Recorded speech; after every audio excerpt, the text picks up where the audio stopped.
आज हम बात करेंगे प्रेगनेंसी के फर्स्ट ट्राइमेस्टर के बारे में।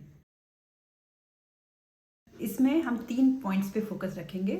पहला पॉइंट कि फर्स्ट ट्राइमेस्टर होता क्या है, इसमें बेबी और मदर में क्या चेंजेस आते हैं। दूसरा पॉइंट कि आप इसमें अपना ख्याल कैसे रखें, और तीसरा पॉइंट इस जर्नी को ब्यूटीफुल कैसे बनाएं। ये वाला वीडियो सभी मदर्स के लिए हैं जो किसी भी ट्राइमेस्टर में हैं।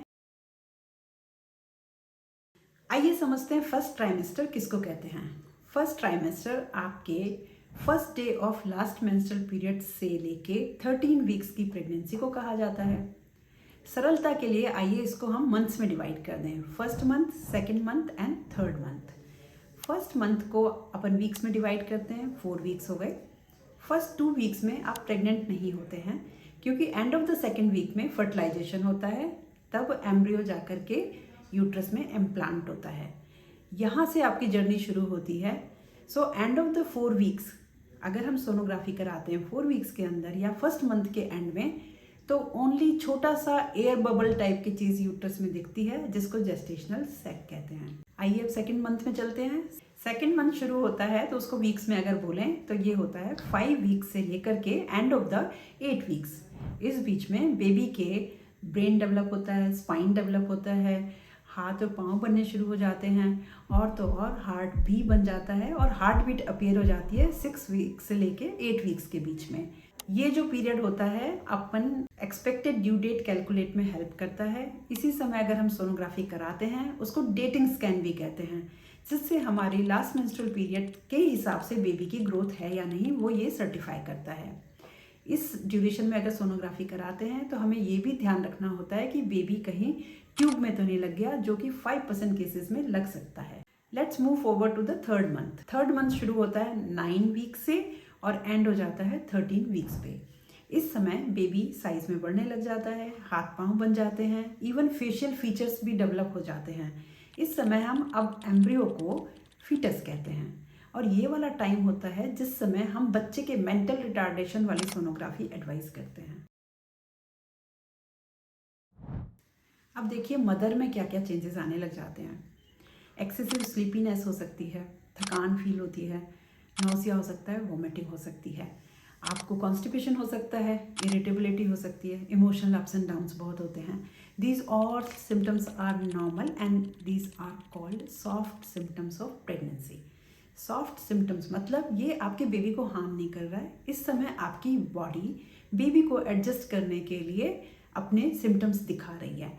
इनको कई बार हम प्रेगनेंसी के सिम्टम्स कहते हैं। अगर टेस्ट नहीं किया हो और ये सिम्टम्स आने लग जाते हैं तो हम प्रेडिक्ट कर सकते हैं कि शायद आप प्रेग्नेंट हैं। जैसे ही आप अपने प्रेगनेंसी किट में 2 लाइन देखें, इस एक्साइटमेंट को घर पे ना रखें, तुरंत डॉक्टर के पास आएँ।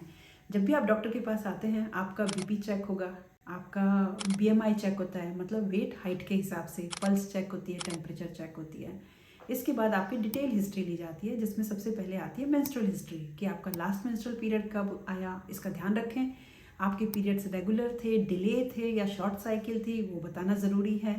फिर आपकी मेडिकल हिस्ट्री के बारे में पूछा जाएगा कि आप किसी तरह के मेडिकेशन पे तो नहीं हैं, आप थायराइड की टैबलेट लेते हैं, डायबिटीज़ की टैबलेट लेते हैं, हाई ब्लड प्रेशर की टैबलेट लेते हैं, उसके बारे में बताएं कि कौन सी टैबलेट ले रहे हैं।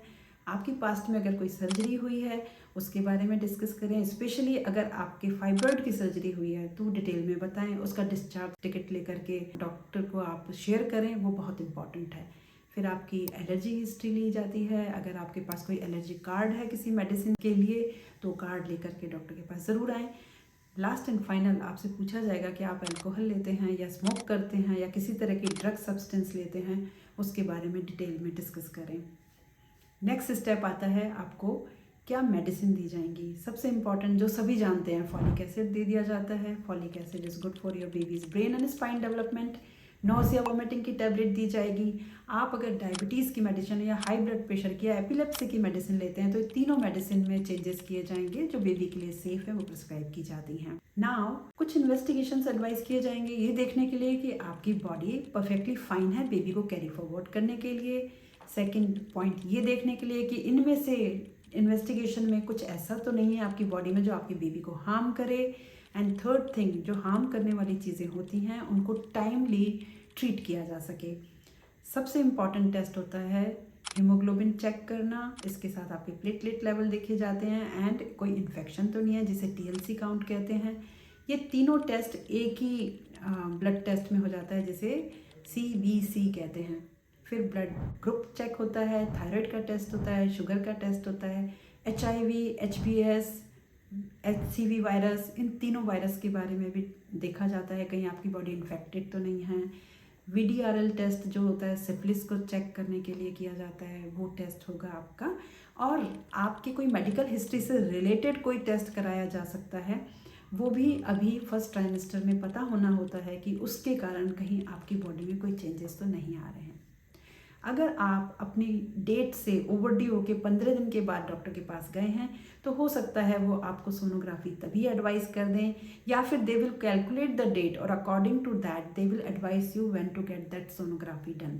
तो फर्स्ट सोनोग्राफी जो होती है वो दो तरह से की जा सकती है, या तो एब्डोमेन के थ्रू मतलब पेट पे से, या फिर ट्रांसवेजाइनल।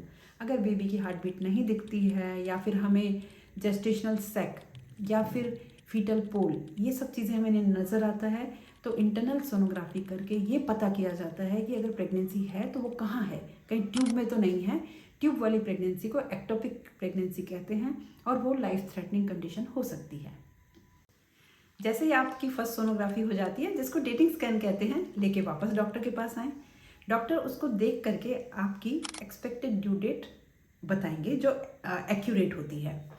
उसी सोनोग्राफी को देख करके सेकंड सोनोग्राफी जिसे NT-NB स्कैन कहते हैं उसकी डेट डिसाइड होती है। NT-NB स्कैन क्या है? ये आपकी सेकंड सोनोग्राफी है।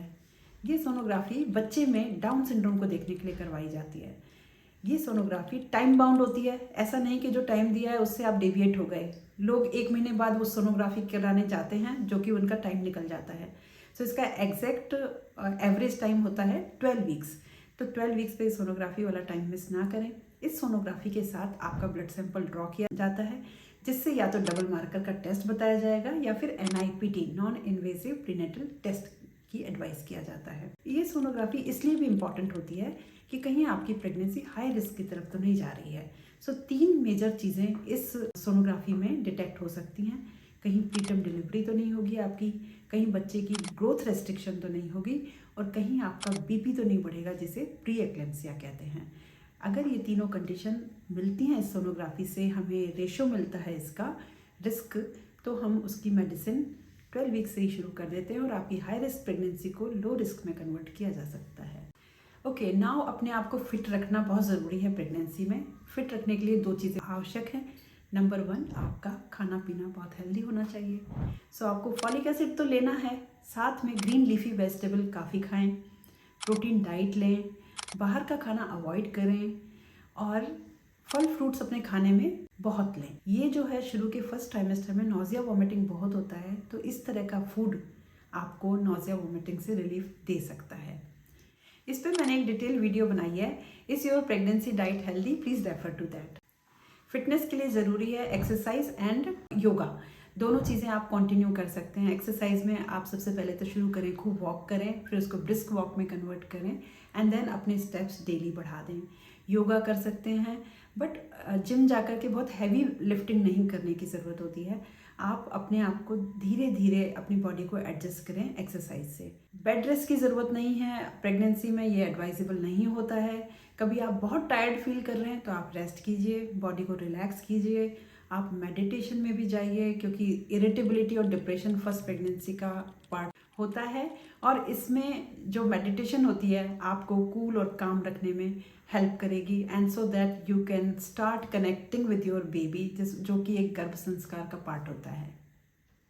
Emotional ups and downs and anxiety normal है ड्यूरिंग प्रेगनेंसी, बट अगर आप ओवरवेल्म फील कर रहे हैं तो definitely talk to your doctor और सीक हेल्प।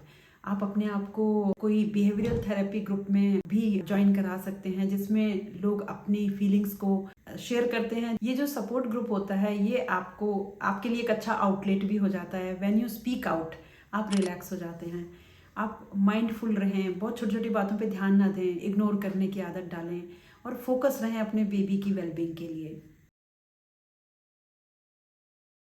ओके, बात करते हैं डूज एंड डोंट्स की। तो डूज में तो ये है, हेल्दी खाना है, जो मैं बार बार बोलती हूँ अपने पेशेंट्स को।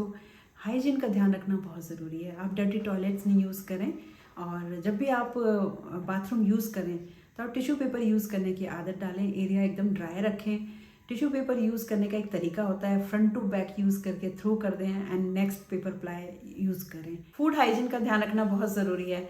देखिए, प्रेगनेंसी एक लो इम्यूनिटी स्टेटस है। अगर आप आउटसाइड फूड खाते हैं, रोड साइड फूड है, या फिर जहाँ पर स्टेल फूड अगर आपने खा लिया, तो आपको इन्फेक्शन हो जाएगा, और वो भी गट इन्फेक्शन।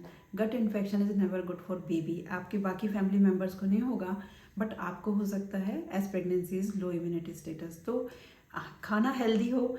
आप चीट डाइट कर सकते हैं। 10-15 दिन में एक बार अपने घर पे बना हुआ किसी भी तरह का जंक फूड एक बार खाया जा सकता है। Every 15 days, that's absolutely fine, but you should avoid outside eating. Dos and don'ts, क्या खाना है, क्या पीना है, ये मेडिसिन लो, वो मेडिसिन लो, आप ऐसे मत बैठो, वैसे मत बैठो, ये सब इंस्ट्रक्शंस आपको आपके सराउंडिंग से भी मिलते हैं और डॉक्टर से भी मिलते हैं। मैं एक थोड़ा सा डिफरेंट एस्पेक्ट और बात करना चाहती हूँ कि आप इस जर्नी को ब्यूटीफुल कैसे बनाएं। तो पहला तो ये है, जब आपको फर्स्ट हार्ट साउंड सुनाई देती है, जो डेटिंग स्कैन पे यूजुअली मशीन के थ्रू आ रही होती है, उसको मोबाइल पे रिकॉर्ड करें और ऑन एंड ऑफ उसको सुनें। बेबी के साथ कनेक्ट होने की कोशिश करें, उसके साथ बातें करें, और कुछ सूदिंग म्यूज़िक प्ले करें। मेमोरीज डेवलप करें। जैसे बिहाइंड द सीन टाइप के आजकल एल्बम बनने लग गए हैं, लोग बनाते हैं, उसको बनाइए।